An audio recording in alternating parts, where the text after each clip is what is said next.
俄乌战争3年之后，现在到了关键性时刻，局势很动荡，而结果会对未来的整个世界格局造成重大的影响。这个战场上也有中国公民，有人在为俄罗斯打仗，而有人在为乌克兰而战。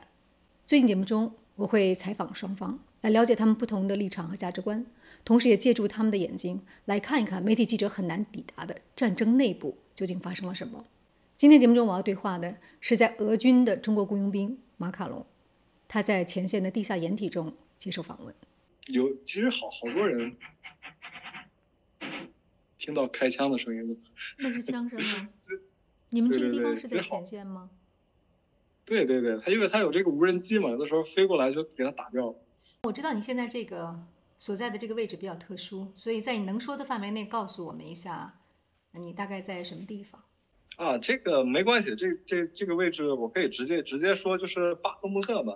我们在这个俄罗斯军队在2022年的10月份8月份吧开始进攻这个地方，2023年的5月份拿下来这个地方，但是在这个地方周围的郊区战斗始终是比较激烈的。对，那你在其中是一个什么样的角色？就是突击队员，突击队的。那你这个突击队负责做什么呢？我们在这个位置，往前继续去进攻，去渗透，因为我们距离敌人交火区其实挺近的呀，几公里，最近的可能也就是5-6公里吧。当你说到我们和敌人的时候，你可以想象这个节目会引起的很多的议论，包括对你的批评，你有心理准备吗？我觉得这个没有什么，既然选择这条路，当我意识到我在这里战斗的时候，我可能在某一天我会由于战争我会死在这里，所以说我决定分享一些比较真实的事情吧。因为我们国家中国人已经很久没有经历战争了，我想告诉他们一个普通的士兵，尤其是外籍士兵，在战争当中究竟会经历什么。你想跟中国人说的是什么呢？我希望中国还是保持一个稳定的角色，就是不要轻易的去引发战争，或者说是就是加入到战争。可能很多人看这个一些个神剧啊，这个拍的一些比较夸张的一些像战狼啊，包括亮剑啊什么的，看的这个热血沸腾、慷慨激昂的。其实真实的战场是非常残酷的，就是这简直如同地狱一般。马卡龙自己曾经是战狼和亮剑的观众，他生于1995年，山东人，曾经在军队服役。俄乌战争爆发的时候，他是一名团建教官。2022年2月24日，普京宣布对乌克兰展开特别军事行动。Мною принято решение о проведении специальной военной операции. 乌克兰总统泽连斯基回应 Но если на нас будут наступать войска, если у нас попытаются отнять нашу страну, нашу свободу, наши жизни, жизни наших детей, мы будем защищаться. 3月2日，联合国大会通过决议，谴责俄罗斯对乌克兰侵略。表决是141个国家支持，5个国家反对，中国投了弃权票。马卡龙在2023年11月份持旅游签证抵达莫斯科参军。既然这场战争没有人邀请你，也没有人逼迫你，也不是你的战争，为什么你要参战？其实很多原因吧。首先，这个金钱是一部分原因，当然它不是绝对的原因啊。就是它这个收入因为不是很高嘛，然后加上我自己本身以前也是军人，在中国我没有经历过战争，不知道什么是战争。其实我之前我就想去法国外籍军团，对，我当时想去那里，但是签证一直是一个麻烦问题，就是这个欧洲的签证吧不是太好办。如果当时乌克兰那边的签证办理起来也同样的容易，你会去乌克兰吗？这个假设的话，我觉得有可能吧，有可能，对，确实是有可能。我认为很多中国人在这边俄罗斯军队至少有几百人，但是在对面乌克兰军队也有，但是人数极少。我认为可能跟这个签证有一定关系，就是再一个就是可能很多人认为帮助俄罗斯就是帮助中国。根据凤凰卫视记者卢玉光的报道，第一位在俄罗斯阵亡的中国雇佣兵叫赵瑞，他参战的原因是听说在那里可以打日本人和八国联军。目前尚不清楚赵瑞是否知道俄军是当年的八国联军之一。中国的雇佣兵群体引用更普遍的爱国主义话语是中俄唇亡齿寒，反对北约东扩，坚信自己在必胜的一侧。全体都有听我口令！同志们好！同志们辛苦了！首战用我！用我必胜！OK。不过，中国的民族主义者对俄罗斯的情感一向很复杂。开战之后，曾经有一份俄罗斯侵占中国领土顺序表在社交媒体传播，说俄罗斯的行为不就是当年日本侵占中国成立伪满洲的行为吗？这种压力使一些参加了俄罗斯军队的中国人也不得不为自己辩护。有人跟我说我什么认什么作父来着。首先啊，你要搞明白是谁给我开工资，是谁给我饭吃。我回来你给我饭吃吗？对吧？咱说白的，说难听点，有奶就是娘，就那么简单。饭都吃不饱了，你还跟我谈什么理想？中国雇佣兵普遍使用社交媒体，把行军和训练配上音乐来带流量，很多人一边打仗一边带货。很多人在国内负债啊，就是没钱，放手一搏呗，就来这边就一条命，可能就想没了就没了呗。可能很多男人对这个战场的向往，很多人私信我，很多人我都不回这些消息啊。我以前还劝，我现在不劝了，因为人太多了，就什么国内的这个就业环境不好呀，负债呀。他现在给你报酬怎么样呢？就是正常吧，就正常，每个月合人民币15000可能左右吧，我也不知道啊。但这边购买力又不太行，就是我感觉这边1万购买力可能也就是等于国内2500吧，这样。尤其是主要是他这个付出和收入不成正比。我在这1年365天，没有休假，没有什么休息的，天天连轴转，而且是高危工作，你觉得对吧？也没有自由。2023年6月4日开始，乌克兰的武装部队从东南部地区向俄占领土进行反攻，这是战争的关键时刻。此前1年，俄罗斯在自己国内的动员征兵引起了强烈的社会反弹，他开始转变策略，用奖金和男子气概来招募兵员。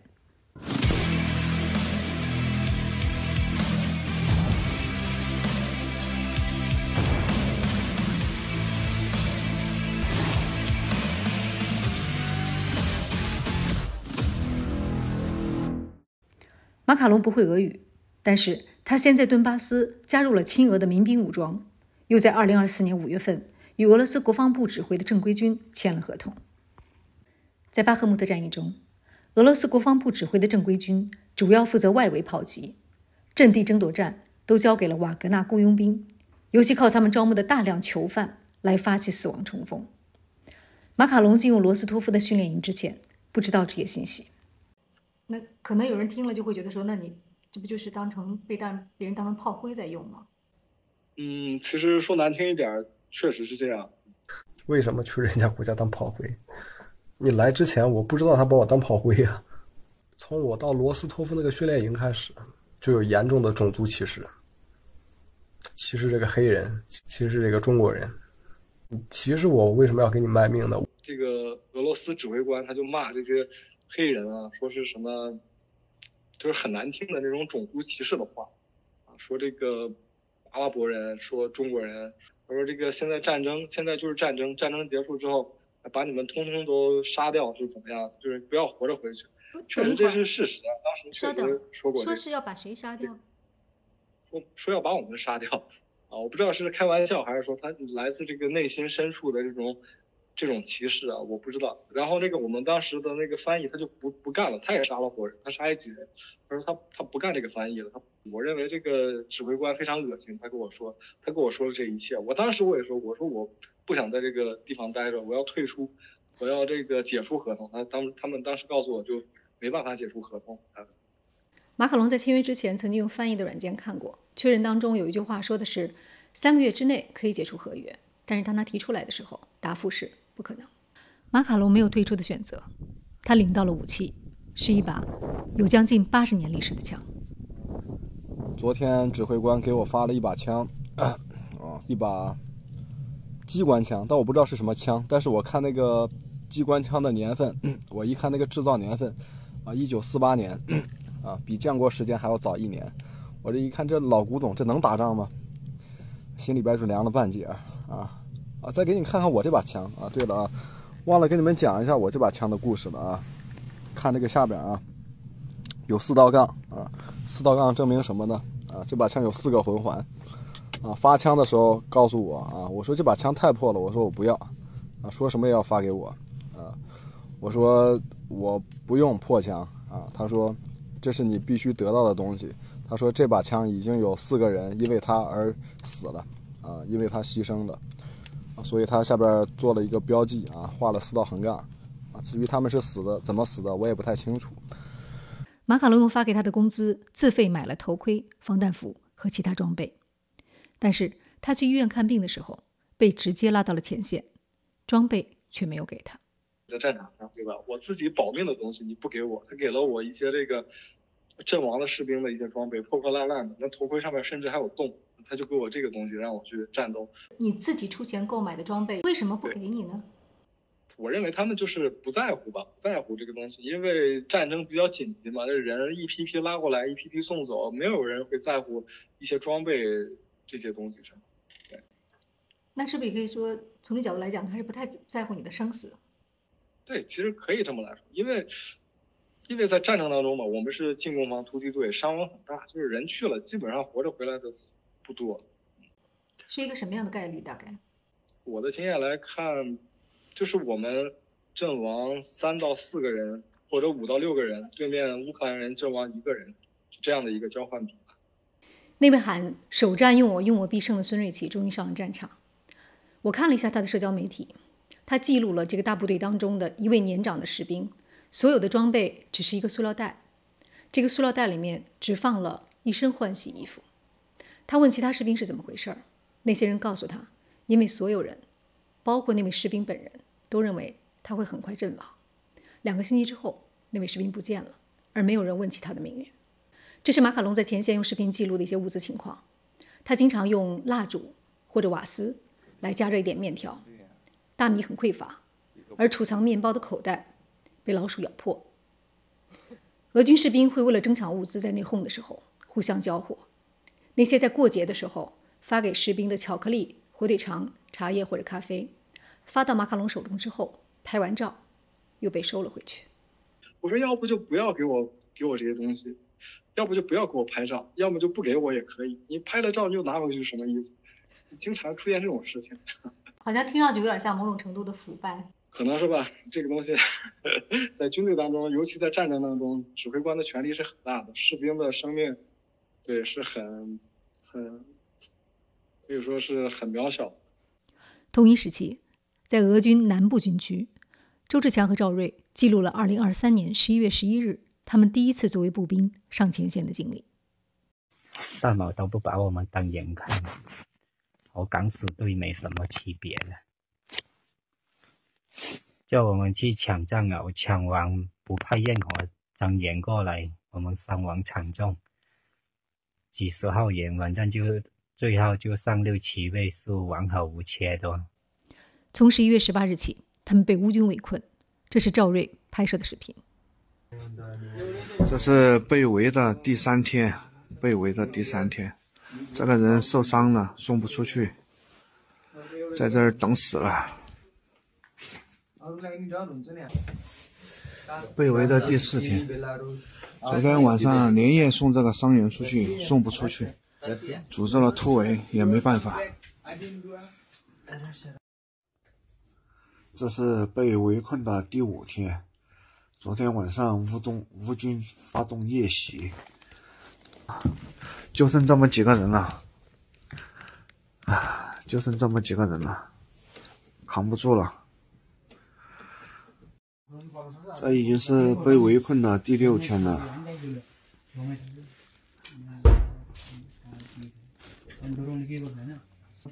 昨天晚上乌军的装甲车、坦克都已经出现在这个据点旁边了，但是他可能没有发现我们，因为天色也较暗，他打到另外一所房子，差一点。被围6天之后，11月24日，他们得以撤出。来的时候1车人，啊，还剩几个嘛？数得过来了吧？就剩这么几个人了，还想来吗？在短信中，马卡龙对我说，他的经验是平均一个人在交火区的存亡时间是3天。前天晚上，我们去搞了突袭，我带了10个弹夹，10包子弹，5个雷，半夜打突袭。我们在交火线，然后我们的炮和对面的炮一直在炸交火线这个位置。包括我们的一个迫击炮呀，炸伤我们自己很多人。咋说呢？一言难尽，打得挺惨的。而他得到的防弹装备是2块生锈的铁板。好东西，2块防弹插板，纯铁板，刚从上面扒下来的，就他妈有点沉了，不错。为了要回用来保命的头盔和防护装备，马卡龙向俄罗斯军事警察投诉了指挥官。他的投诉很快就有了结果。大家好，我是红色马卡龙啊！这他妈老毛子把我锁在这儿，妈的，那头都抬不起来。给大家报个平安，在这儿已经11天了，但是一切都很好，很多人正在试图帮助我。因为投诉长官，马卡龙被关进了地牢。这是一个夹着铁栏的深坑，3-4平米大，人在其中直不起腰，每天只有上厕所的时候能离开1次。俄罗斯的独立媒体 Important Stories 通过目击者证词和卫星对比图，验证了俄军中存在惩罚士兵的地坑。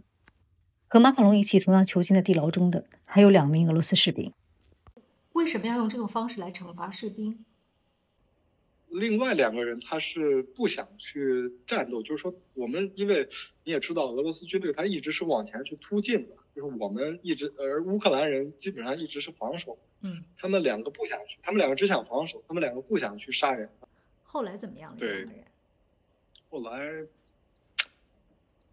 其中一个当时，其实有些这个我没法跟你说，你知道吧？这个东西，但是对吧？我要跟你说一些这个过于黑暗的东西，你知道吧？这个后果是难以承受的。出于对采访对象的安全考虑，我在节目中隐去了这件事情的细节。能够确认的是，这2位俄军士兵最终都没有改变自己的理念。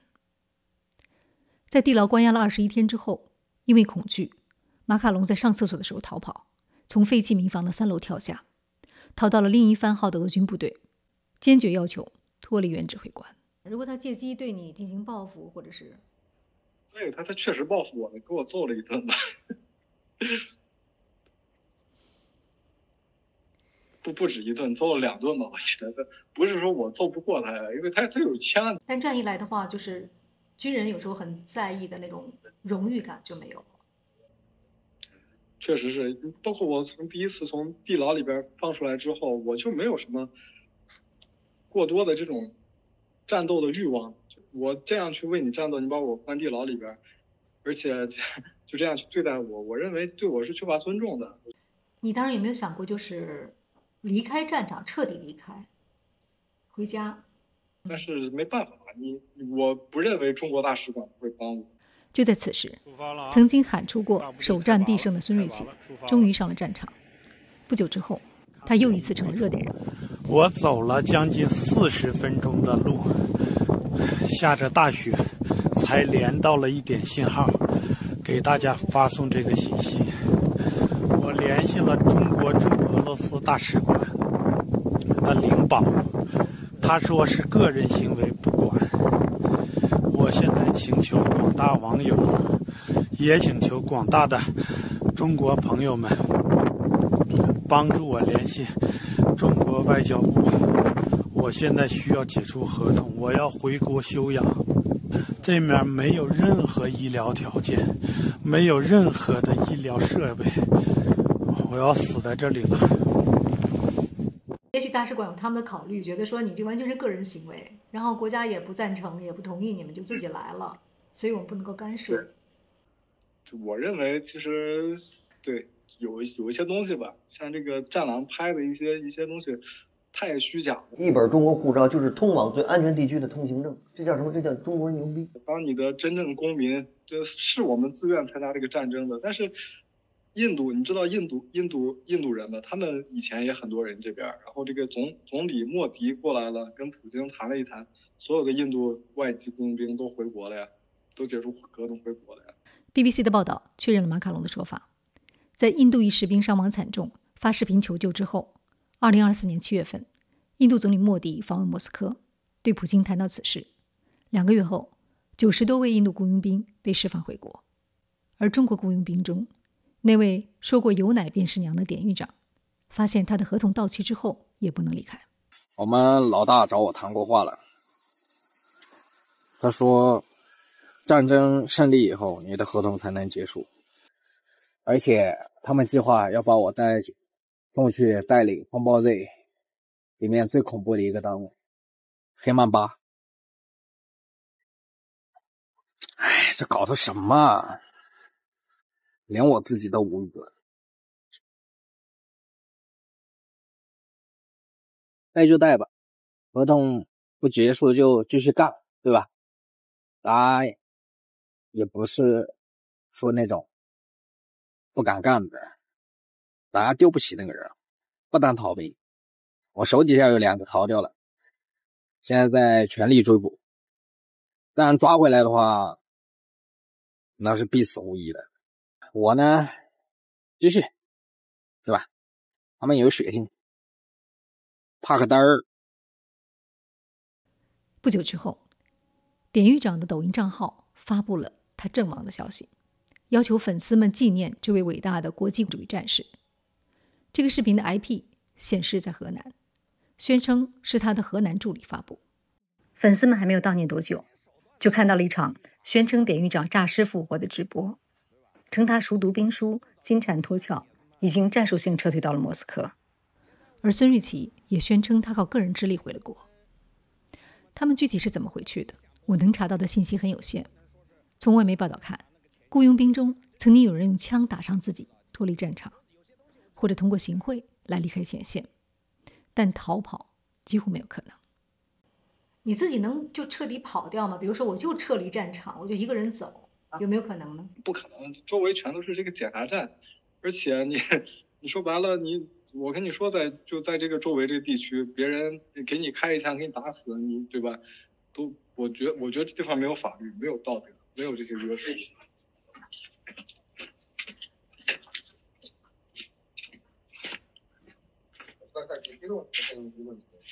我觉得没有这些东西。我们的采访多次被俄罗斯士兵中断，在一个语言不通的异国的队伍中打仗，我能够感觉到马卡龙时刻的紧张、警觉和不安。因为我觉得这地方不适合这个外国人，比如说你炮弹可能打过来了，让你往趴下你都不知道，让你往左边走，你往右边走，对不对？你就是很大的一个障碍，语言障碍。上了个厕所，然后回来的时候呢，我看地上这是什么？一根线，一根半线，就一旦我触发这根线，就是我必死无疑。然后我这一看，我这刚好跨过去了，这是什么？这一根地雷。然后我回屋我就问他，我说外边有地雷，你为什么不告诉我？埋的这个鬼雷为什么不告诉我？如果除了埋雷的人，其他的同队的队友都不知情吗？其他人可能知道，但是可能都已经阵亡了。管理是非常的无序的，我可以这么理解吗？战争就是这样，很混乱，确实很混乱。在南部战区，周志强叙述了同样的混乱。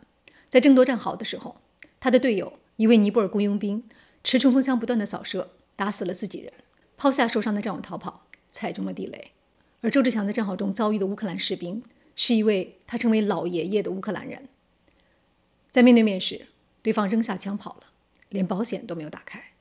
截至2024年10月份，美国国防部消息，俄罗斯士兵超过了60万人伤亡，但乌克兰的抵抗和反攻也付出沉重代价。同年8月，泽连斯基说，乌军有4万3千名士兵阵亡，37万名士兵受伤。昨天晚上强攻下一个阵地，啊，然后指挥官奖励我们啊一点鸡汤，别看我们装备烂啊，但打的都是硬仗。昨天晚上双方损失都很惨重啊，有些细节我没法描述，很血腥。在你选择这个人作为你的敌人之前，你有没有想过说他是一个敌人吗？还是他是一个受害者？其实说实话，从乌克兰人的立场来说，我们的确是侵略者，因为我们这个去攻击了他们的这个士兵啊，去占领了他们的土地啊。从俄罗斯的立场来说，是这个为了维护这个顿巴斯地区的和平，为了防止北约东扩嘛。其实对我来说，我没有什么立场。那你选择一方而不选择另一方，其实你是要决定你的敌人是谁，或者你要捍卫的价值观是什么？其实对我来说，没有那么所谓的价值观，就是一份工作。但是马卡龙，你知不知道你的工作很大一部分是意味着会杀人？因为我们是进攻方嘛，其实很多时候，在这个离敌人很远的时候，敌人就发现我们，他们有这个无人机，发现我们之后就是无人机自杀无人机，然后就是炮火就打过来。其实当我们真正能够站到敌人面对面的时候，脸对脸的时候，或者很近的时候，其实这个时间就是很少，几乎是不太有。我认为你刚才回答是有一点回避，其实你是知道他们存在，而且你会面对他们，对吗？对，在一定情况下，我会面对他们，是这样。你要面对这样一个真实的人的时候，你举起枪的那一瞬间，你有没有问过自己说，我这样做是对的还是不对的？战场的那种情况，就是几秒钟的时间，可能就意味着一个人的生死，其实就是很快呀。所以我没有时间去思考这些，而其实我每天思考最多的是什么？就是如何在这场残酷的战争当中活下来。你是没有时间去思考这个问题，还是你担心自己的反思会导致软弱，然后会影响到你的生存？我认为两者都有，对，当我犹豫，当我思考，当我去感性的时候，我就很被动，就可能导致我跟他们的结果是一样的，所以我逐渐麻木。就是我认为我现在很麻木。马卡龙所在的巴赫穆特是俄乌战争中持续时间最长、最血腥的战斗之所。这个曾经有7万人的城市，学校、医院、教堂成了废墟和壕沟，猫和狗无处归宿。看一看抓的，我的猫啊，跟我关系特别好。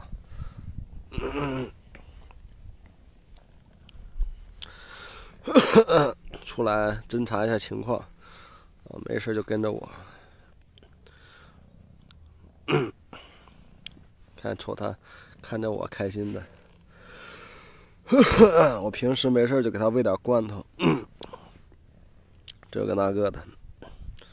晚上有时候过来陪我睡觉，挺好。看这儿毛都掉了，烫的。在炉子上面烫的，毛都烤掉了。其实你是知道，你是站在别人的家里面，别人的城市里面，你也知道这是一种摧毁性的工作。你是一个对小猫都有同情心的人，对吧？所以我想，我的猜测是你对人也是有感受的。我其实前段时间我在这个小红书，你知道小红书吧？对，我看到这个一个乌克兰人啊，他发了一个帖子，就是说，他说这个巴赫穆特就是我现在的这个城市啊，他说以前我的家祖祖辈辈都生活在这里，但是我现在因为战争，我不得不离开这个地方。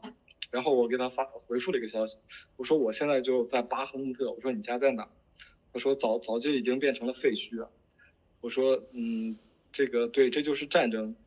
我也知道这是没有办法的事情，就是其实我内心感触还是挺多的。我希望和他成为朋友，因为如果这是我的家乡，我的家乡被摧毁了，我的房子被这个敌人给占领了，其实我心里边也会非常难过。这是人之常情，我只能去安慰他一下，然后也可能是试图欺骗或者麻痹自己，告诉自己这就是战争。马克龙，感到你内心深处有2个自我在互相交战。对，因为目前我加入了这个阵营，我只能按照这个阵营的模式去运作，然后，但是我自己也有自己的一些想法，有自己的一些感悟，在这里，我也被俄罗斯人，对吧？不公平、不公正，不友好的对待过，所以其实对我来说确实有一些矛盾和复杂，确实是这样。除了打仗，大部分时间，马卡龙就这么坐在黑暗里，听着无止境的枪炮声。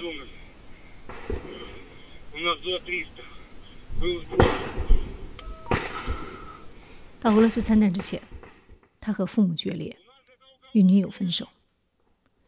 这1年半中，他在训练营中曾经认识的外国战士基本都阵亡了，身边有一些活着的人出现了精神崩溃的迹象。有一个红色胡子的一个毛子，人也不知道去哪儿了。看一看，这他妈天天他妈精神都有点问题啊！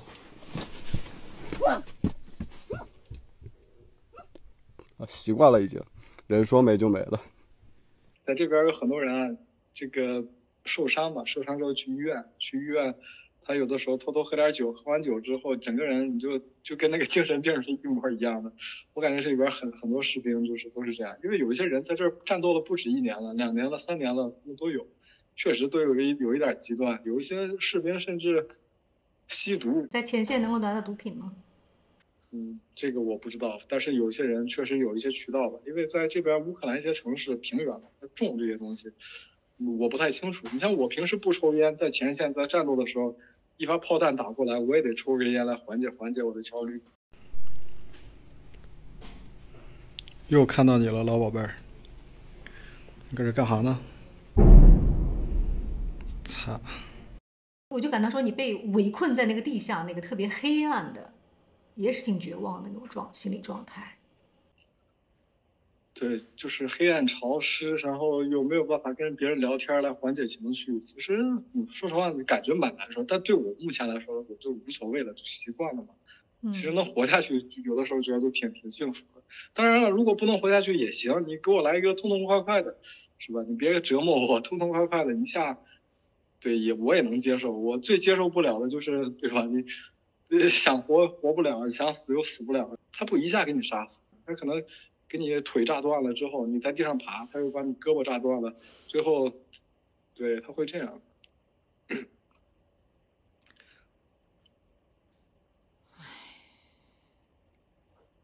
所以说，这就是战争，双方士兵都是一样。出于对这种痛苦的恐惧，马卡龙永远带着一颗手雷，准备进攻。最后一颗手雷留给自己。很多中国雇佣兵死于无人机的轰炸。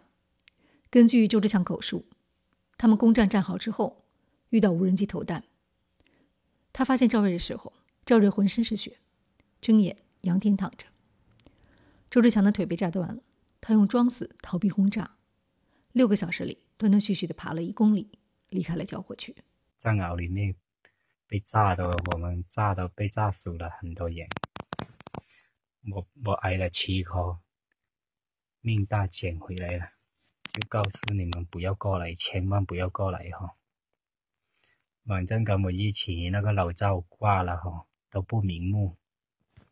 赵瑞对周志强说过，他的遗愿是带一缕头发给他的父母，算是还归故里。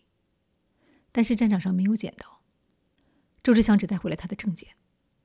赵瑞，38岁。未婚，重庆人。这是他人生最后阶段录的视频。奉劝大家啊，想要过来的，跟我私信的，不要来，没有什么好来的。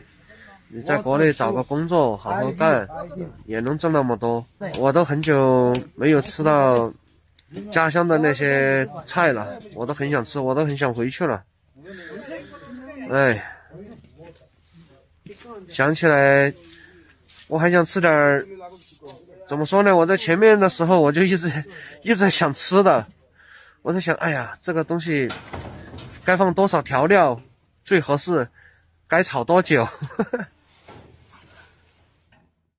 赵瑞是俄乌战场上第1位被确认死亡的中国公民。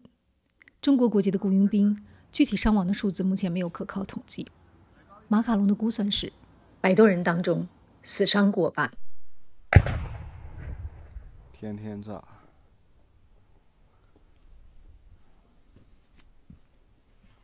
啊，这就是你们想要来的地方。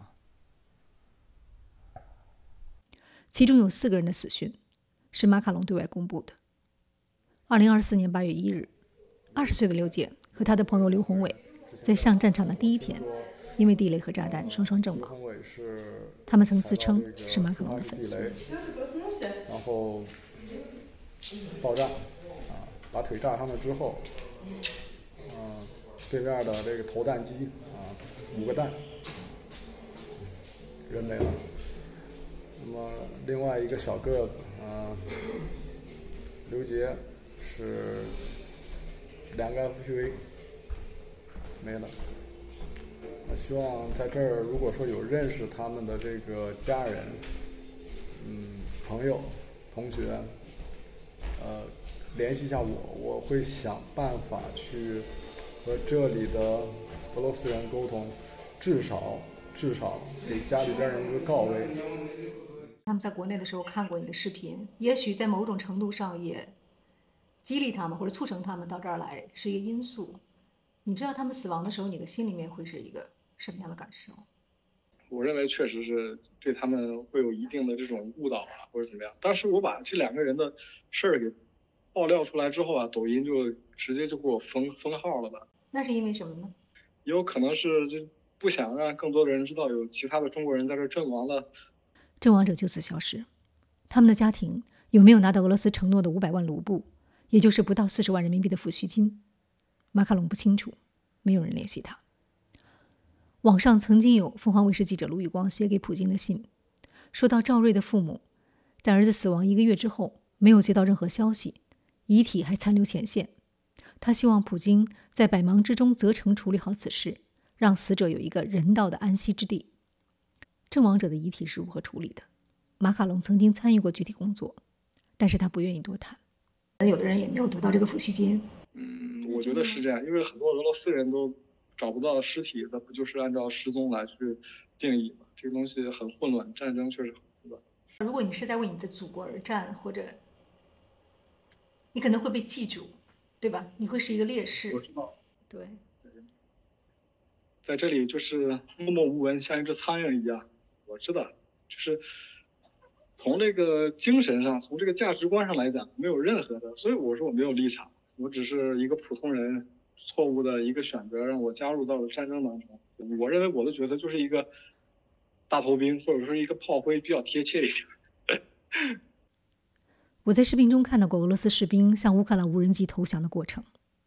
曾经问马卡龙，为什么他不直接在战场上向乌克兰人投降回家？因为我不是俄罗斯人啊，很简单。你要俄罗斯人，对吧？有一些人是这个动员的，就跟这个乌克兰人一样，他是必须要上战场的，甚至来说是被动上战场的，那就是互相能谅解一些。你像对我们这种外籍兵，那你们为什么来这儿呢？不就是为了想赚钱吗？他们可能理解，为了想杀人吧。其实敌意会更大。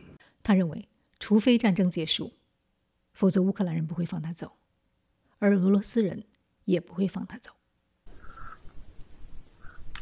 他就是不想让你活着离开这个地方。马卡龙说他唯一的希望是停战，而当前国际形势动荡，关于停战的谈判进展得很艰巨。采访第2天，他告诉我，终于调离了突击队，放下了武器。俄罗斯军队的这些人，他们对当前这个局势是怎么看的？